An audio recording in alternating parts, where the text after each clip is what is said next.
Assalamualaikum warahmatullahi wabarakatuh. Perkenalkan, nama saya Muhammad Isron. Saya dari Prodi Akuntansi Syariah 2. Di sini saya akan menjelaskan mengenai peradaban Islam di masa Bani Abbasiyah. Nah, yang pertama yaitu Revolusi Abbasiyah. Nah, Revolusi Abbasiyah ini mengacu kepada penggulingan kekhalifahan Umayyah yang terjadi sekitar 661 sampai dengan 750 Masehi, di mana berkuasa 3 dekade setelah wafatnya Nabi Muhammad SAW dan segera setelah kekhalifahan Rasyidin. Umayyah merupakan kekaisaran Arab feodal yang memerintah sebuah populasi non-Arab serta terutama non-Muslim yang sangat besar. Kemudian yang kedua yaitu perkembangan politik. Nah, kemajuan politik yang terjadi di masa dinasti Abbasiyah ini adalah masuknya orang-orang Persia ke dalam pemerintahan, di mana dinasti ini telah memberikan peluang yang sangat besar kepada orang-orang Mawali keturunan Persia untuk menduduki jabatan-jabatan penting dan strategis seperti jabatan wasir.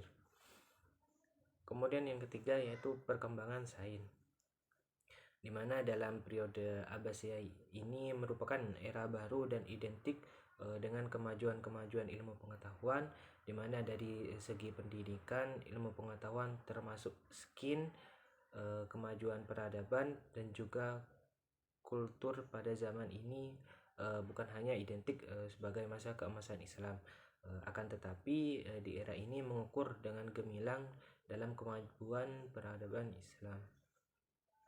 Kemudian yang keempat yaitu lembaga pendidikan madrasah. Madrasah sendiri banyak bermunculan secara masif di masa dinasti Abbasiyah karena memang kondisi sosial politik, ekonomi, dan perhatian dari para khalifah yang begitu besar sehingga lembaga pendidikan ini dapat tumbuh dengan subur dan luas. Kemudian yang kelima yaitu masa kekuasaan dinasti Buwaih. Dinasti Buwaih sendiri dirujuk kepada keturunan Abu Suja Buwaih dari daerah Dailim atau disebut juga dengan Bani Buwaih, di mana keturunannya mampu mengendalikan kekuasaan dan sangat berpengaruh pada suatu masa. Dan juga masa dinasti Buwaih ini berawal dari 3 orang putra Abu Suja Buwaih, di mana seorang pencari ikan yang tinggal di daerah Dailam yaitu Ali, Hasan, dan Ahmad. Kemudian yang keenam yaitu masa kekuasaan dinasti Saljuk. Dinasti Saljuk sendiri merupakan sebuah dinasti Islam yang pernah menguasai Asia Tengah dan Timur Tengah dari abad ke-11 hingga abad ke-14. Nah, mereka sendiri mendirikan kekaisaran Islam yang dikenali sebagai Kekaisaran Saljuk Agung, di mana kekaisaran ini terbentang dari Anatolia hingga rantau Punjab di Asia Selatan. Kemudian yang ketujuh yaitu dinasti Fatimiyah. Dinasti Fatimiyah ini merupakan satu-satunya dinasti Syiah dalam Islam, di mana beralokasi di Tunisia dan didirikan oleh Said ibnu Husain.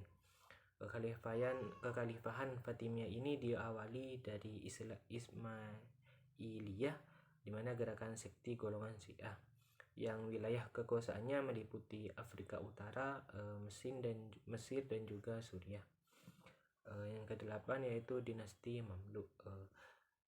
Arti Mamluk sendiri merupakan budak atau orang yang dibeli dengan harta atau uang dan ia beralih menjadi milik pembelinya, di mana pada saat pemerintahan dinasti Mamluk memberikan sumbangan yang sangat besar terhadap dunia Islam, yang memberikan peran besar dalam sejarah umat Islam.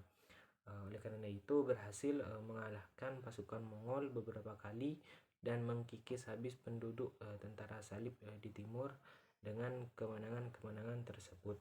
Sekian yang dapat saya sampaikan, kurang lebihnya mohon maaf.